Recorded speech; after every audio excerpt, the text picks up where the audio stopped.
వాళ్ళు చెప్పినట్టు మన సంస్కృతిలోని ప్రతి కథ ఒక పాఠం. ఈ కథలు మన జీవితాలను మారుస్తాయి. ఉదాహరణకు, వాల్మీకి రామాయణం. ఇది కేవలం ఒక పాఠం కాదు, ఇది ధర్మం, నైతికత మరియు ప్రేమ యొక్క గొప్ప ఉదాహరణ.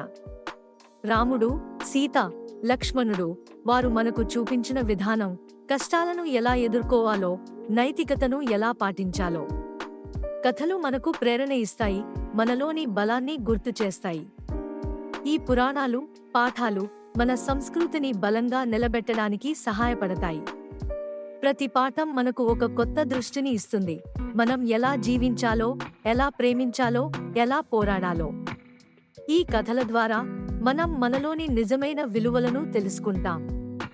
మనం ఈ కథలను చదివి వాటి నుండి నేర్చుకోవాలి, ఎందుకంటే అవి మన జీవితాన్ని మరింత అర్థవంతంగా మార్చగలవు.